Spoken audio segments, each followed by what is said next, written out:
అన్నిటికంటే ఎక్కువ ఏంటంటే పార్టీకి పని చేసుకుంటూనే ఈ మన తెలంగాణలో బడుగుల యొక్క గొంతుకగా ఉండే ప్రయత్నం చేస్తూనే అటు ప్రభుత్వంకు క్యాబినెట్కు మా ముఖ్యమంత్రి గారికి ఏ వర్గాల నుంచి సమస్యలు వచ్చినా వారి దృష్టికి తెచ్చే ప్రయత్నం ఒక సామాజిక బాధ్యతగా చూసి ఒక అదృష్టం వచ్చింది. కాబట్టి ఇది నన్ను కూడా మీరు వాచ్ చేయండి.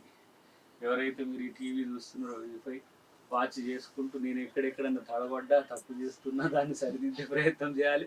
ఎక్కువ మందికి ఉపయోగపడే విధంగా ఇప్పుడు దాదాపు 6 సంవత్సరాల కాలం ఉంటుంది ఈ పదవి. సో అలాంటి ప్రత్యేకించి పీడితులు ఎవరైతే ఉంటారో, పేదలు ఎవరైతే ఉంటారో, ఎవరైతే సహకారం అందకుండా సమాజంలో మరింత అణిచివేయబడుతుంటారో వాళ్ళందరూ కూడా అద్దెకి దయాకర్ కింద నెంబర్ కూడా రిలీజ్ చేస్తాం. టోల్ ఫ్రీ కాదు, నెంబర్ రిలీజ్ చేస్తాం. మీరు అందరూ లేకపోతే ఇంకెక్కడ నేను ఏడా ఆఫీస్ తీసుకుంటున్నా అక్కడికి మీరు 9 నుంచి 11 గంటల వరకు వచ్చేటట్టుగా ఉంటే ప్రత్యక్షం కలిసే ప్రయత్నం కూడా